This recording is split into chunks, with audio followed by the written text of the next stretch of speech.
The blessing of the Lord be with you, heart dwellers. Today's November the 14th, 2015. And the Lord spoke to Ezekiel and gave him a beautiful teaching on the abundant life. The abundant life according to Jesus, not according to the world. And this is right straight out of his journal, so I'll just begin reading it to you. Hi, Lord. Thank you for letting me get some sleep today. I felt like I really needed it, and I enjoyed our time together this morning. It's been a while since I've journaled like this. It seems to be a bit easier to hear and discern your voice. And Jesus replied, "And why is that?" "I don't really know. Maybe it's because I expect to hear you?" "That's correct. You see, many souls approach me, but few really trust that I'm truly there for them." "I thought there were many who trusted you. I mean, there are so many souls who seem to have such great faith."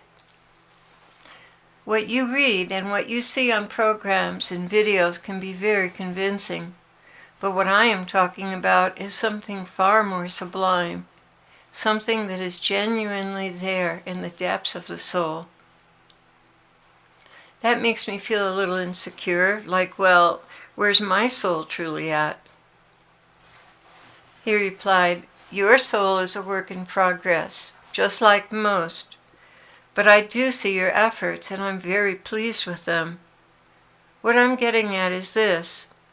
There's a mirror in which your true reflection is shown. Regardless of all the outer layers of fear and insecurity or pride and self-confidence, whichever the case may be, there is still an absolute truth of who you really are underneath all of that.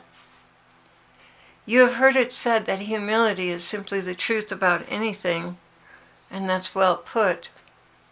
It is so hard for your souls to see the state that they're actually in, because over time so much has been projected onto them. From the time a child begins to understand words and their meaning, he or she becomes like a magnet, recording everything that they see, feel, and hear. Many times, a toddler will begin to feed these things back to his own parents, and the result is often very funny, so much so that the proud mom and dad run to get the recorder or camera to capture those precious moments. Everyone has a wonderful time listening to that little voice as it puts its first words together. And so it should be. I created this stage of childhood precisely for the loving pleasure of cherishing the special gift that is there. However, once the time of infancy and toddling is past, these same words begin to take a shape and meaning. I know that you're thinking that all of this is terribly obvious, even mundane, but be patient and follow my reasoning. There is a point to it. Just think about it for a minute. Now already the child has absorbed a phenomenal amount of information, and as perceptions grow, so do the feelings of self-worth. You never knew the concept bad until someone bigger than you looked at you sternly and said, "Bad, bad, no, bad baby, no," possibly accompanied by a swat on the hand or bottom. In that moment, your pure, innocent little mind was both surprised and shocked. For the first time, you felt confused, hurt, and pain.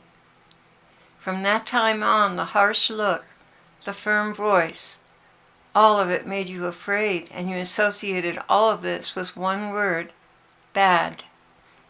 Depending upon what kind of parents you had, siblings, and overall mood and tone of the household, this terrible brand was indelibly marked, permanently etched within your little heart and mind, emotions, and yes, even your soul. Now, if you simply take this pattern and follow it through, you can easily see how many things attach themselves to you, the real you, deep inside. Whether you learned healthy boundaries saturated with lots of love and affirmation, or you had to learn to protect yourself in a family that was less than loving, you still had begun to grow and form an opinion of who you were based on others' actions towards you. Some souls who were loved and nurtured began to think more of themselves than they truly were.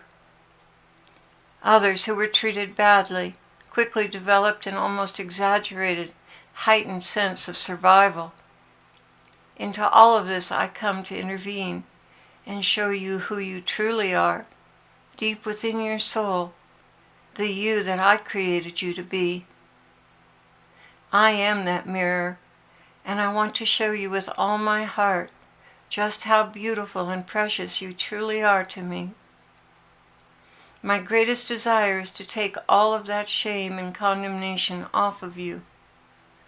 I am here to erase all of those word curses and replace them with words of living truth and pure life and light that come from my heart of pure love.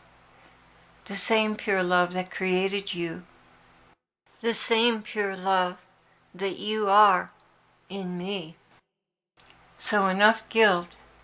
I have come that you might have life, and that you would have life more abundantly. That's John 10:10. And that was the end of his message.